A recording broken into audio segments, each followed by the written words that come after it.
Nu jā, un ir ļoti patīkami. Šīs ir otrās sarunas kopā ar Deko.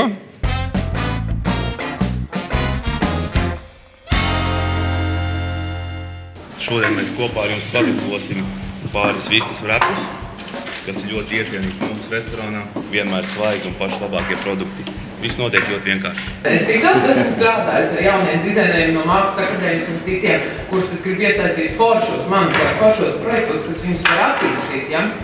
Un es pats saprotu un arī esmu tā savu veidojis dzīvi, kad tu audz pamazām. Nevis tu uzreiz man visu padodiet, ka es esmu uzreiz tas un šitas un tā. Un pie mums tā ir baigā problēma, studenti baigā, jo pat ne tik daudz vēl kā es tikai tādā tajā mākslas jomā, kur mums drusīgi uz kultūru, bet mans vīrs strādā reāli tādos biznesa projektos un ar studentiem ir baigā problēma. Viņš ir apzinājis, man liekas, entās universitātes, entās tehniskās un visus iespējams Latvijā. Un strādājot, zināt, ar ko ar ārzemniekiem, jo vācietis un dānietis, viņš atbrauc, viņam ir galvenais kas?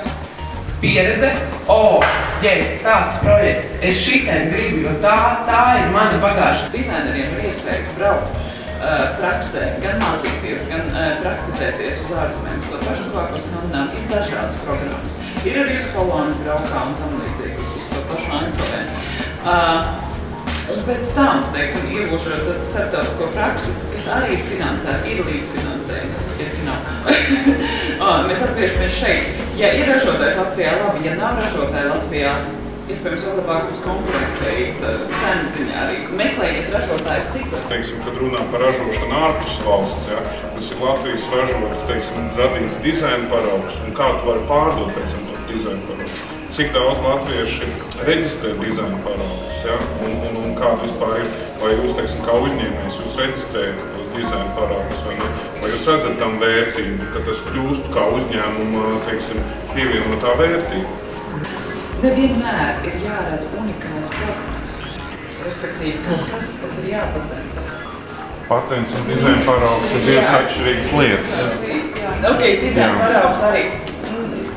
Es domāju, vienkārši arī jebkuras vienkāršākās lietas, nezinu, trauklupatiņas, dvielīši, pakaramie, āķīši, jebkas vienkārši, kas pilda funkciju, kas ir pasniegta pareizā veidā un ar pareizu brendu. Respektīvi, ne viss ir jāpatentē un ne viss ir kaut kur jāreģistrē. Ir jābūt idejai un viss ir daudz vienkāršāk, varbūt sarežģītākos gadījumos, kad mēs runājam par ķīmijas, rūpniecību un farmāciju un vēl kaut ko tam līdzīgu IT. Jā, tas ir sarežģītāks pasākums, bet var arī sākt vienkāršāk. Tas jāstāsta, protams, pa nozarēm. Dizainā ir svarīga koncepcija. Ja? Un, šeit tāds trausls drusciņi jautājums par to, vai arhitekts, kas to ir uztaisījis, ja viņš ieliks tur veikalā, tas būs dizains un tu kā nearhitekts. Ja? Varbūt, kas attiecās uz dizainu arhitektam, ir vairāk background. Ja? Manuprāt, tam backgroundam ir jābūt, kad tu rādi kaut ko. Ja? Tāpēc, ka nevajag izgudrot velosipēdu. Ja? Varbūt tu pēkšņi domā, ka man uztaisīja ģeniālo, glāzi, ja? Un tas ir baigais dizains un tā, jā. Bet tu nezini nemaz, ka jau tādas glāzes pirms tevi uztaisījuši entie mākslinieki, dizaineri un tā tālāk. Ja? Tad tev jābūt ir backgroundam, tev tomēr ir jābūt izglītībai, tev ir jāsaprot. Ja? Arī es domāju, ka tāds pavisam banāls salīdzinājums melnais kvadrāts netika radīts, tāpēc, ka vienkārši mākslinieks nemācīja zīmēt. Ja? Un tā, ja? Un es domāju, ka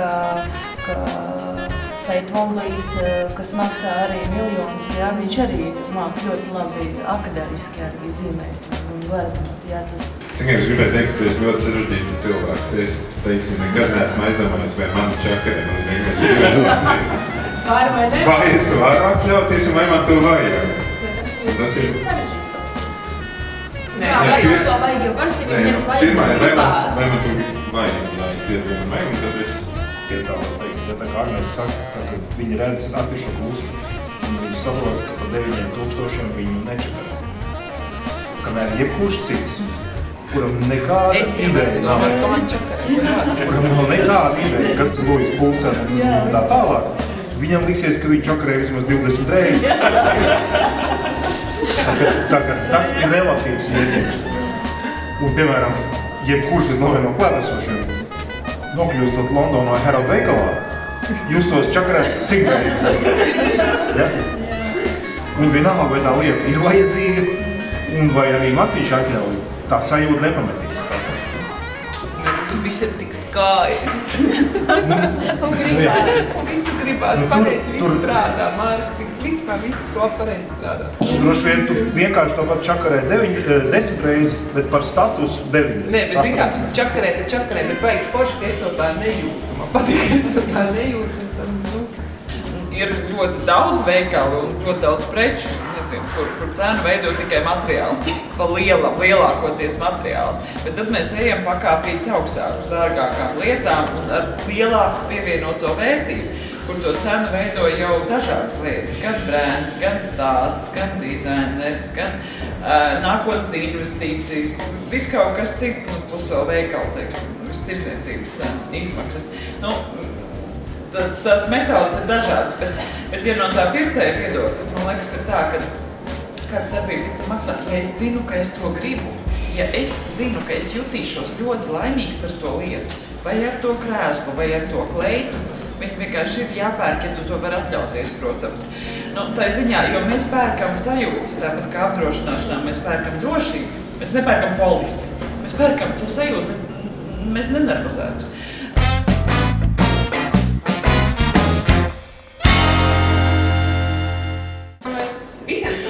Iesaku tomēr skatīties uz to, vai jums ir vajadzīgas 10 lietas, kuras neko nav vērtas, vai 1 vai 2 lietas, kas ir tomēr kaut ko vērtas un kas jums radīs kaut kādas daudz patīkamākas sajūtas, tad jūs viņus lietosiet. Jā, tā ir izmēr. Jā, ko es varu teikt? Tā čakarēšana atkarīga ir no tā, kurā Maslow piramīdas līmenī tu atrodies, vai ne? Un tad tas līmenis arī tur mainās, vai ne? Ir cilvēki, kas ir gatavi maksāt $20 par ūdens pudelīti, ja? Jo tu ūdens pudelīti nopērk tādā un tādā tusiņā, tādā un tādā atmosfērā, ja? Un tur apkārt ir tik labs tas liels prieks, ka to tā nauda tev, mazvērtīga. Tas ir cik tev viņu vajag tādā vidē, un, protams, ir Rīgā un Latvijā tāda reģiona, kur pa 50 centīmiem tev neviens ūdeni nepirks un arī vispār tev apdomās. Tas ir tāds, kāda ir tavu tā iespēja, kāda ir tavu tā dzīves situācija vai kas ir tas stāsts.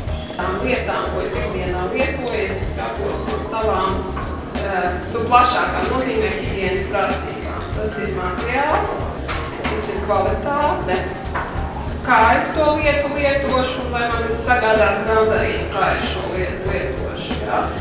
Un vai man šī lieta tuvākā vai pārredzamā laikā neradīs kaut kādām savām īpašībām kaut kādu diskomfortu. Un ja tās kvalitātes mani apmierina, tad tur nav vairs jautājumu. Tā lieta parasti nav ļoti vērta, bet viņa ir, teiksim, par saprātīgu cenu. Teiksim tā, lampu par 9000 šobrīd nepērku, bet nevis tāpēc, ka es nezinātu viņas vērtību, tāpēc, ka šobrīd tā nav manā pirktspējas kategorijā. Kaut kā esam sašaurinājuši dizaina jēdzienu uz kaut ko, kas ir pavisam priekšmetisks un rokās paņemam. Patiesībā sakot, jau mūsdienu izpratne par dizainu ir krietni plašāka un vai ņemsim komunikāciju dizainu, kas ir ļoti milzīga sfēra un to, teiksim, reducēt uz kaut kādu rokdarbu lauciņu, principā nav iespējams. Ja viņi stāv arī tajā Brīvdabas muzejā un viņos ir vienkārši latviski tautiskie raksti, tātad cilvēks ir izbaudies un uztaisīs to, kas viņam tajā brīdī ir paticis un forši citiem 100 vēl patīk. Ja? Bet ja tu esi tur pētījis kaut kādus baigos simbolus, tu esi ielicis kaut kādu baigo inovāciju, ja tu gribi tur atklāt latviskos rakstus kādām baigām, visam citām manierēm, visam daudz stilīgāk un tādā garā, un vēl aiznesis tātad uz to veikalu, tātad tas jau varbūt kļūst par kaut kādā mērā par dizainu. Ja? Šeit mēs nerunājam vai nepiemērojam jēdzienu industrializāciju. Mēs saprotam, ka tos cimdiņus vecumā viņi āda vienā eksemplārā, tāpēc tā ir amatniecība. Savukārt visu, teiksim, Nokia telefonu štancē miljardos, un tāpēc tas ir dizains uzreiz. Manuprāt, būtiski pretruna ir, jo, ja ņem dizaina definīciju teiksim, pašos pamatos un plaši, tad dizainiskas lietas īpašības var piedēvēt jebkam, kas palīdz cilvēkam dzīvot pa lielam. Ērti, sāksim ar to. Vienalga, vai tās ir norādes lidostās, stacijās, kad mums nav jāskatās, kur ir WC, kad tas ir kaut kā redzams pats no sevis, piemēram, 6 krūziņas tirgu ir dizains vai nē. Es domāju, ka tas arī var būt dizains, ja tas atrod savu pircēju, kuru tas dara laimīgi īstenībā. Ok, traumas ir dažādas, un cilvēki, teiksim, ir katrs ar savu background vai ne, un tad vienam varbūt, kurš ir snobiskāks liksies, kas tas pa dizainu māla pūcīgi teikt beigās, jā. Bet kā mēs redzam, teiksim, tur starka piemērā, kurš rūģīti uz galvas uzliek vai ne celmu, to koku dēlīti vai ne ir dizains, un savukārt rūģīts lukturīt nav dizains. Jā, bet tas jautājums, tas ir tāds, un ir vienalga. Jā, bet tas ir absurdi. Bet tas patiesībā sakot ir absurdi. Savā ziņā bija tāda kustība, ko pirms kādiem gadiem aizsākusies Eiropā. No brand design vai kaut kas tāds. Kur neviens ir lieta, un neviens nezina, kas viņai ir autors. Tas bija mārketinga triks, un, protams, nostrādāja, un cilvēki pirka tikai tāpēc, ka no brand design, ne? Kas automātiski kļuva par brandu. Bet, jebkurā gadījumā, kā es to saprotu, tad dizaina jēdziens ir jāuztver daudz plašāk nekā mēs šodien to diskutējam. Un veiksmīgs, tā teikt, dizaina priekšmetu pārdošanas iemesls ir arī pareizi uzdizaināts veikals, pareizi uzdizainēta pārdošanas metode, jo arī tā ir jādizainē, manuprāt. Tā kā, es tā gribēju mazliet to diskusiju novirzīt no konkrētām, no cimdiņiem un karotītēm, un likt uz to kaut paskaties plašāk.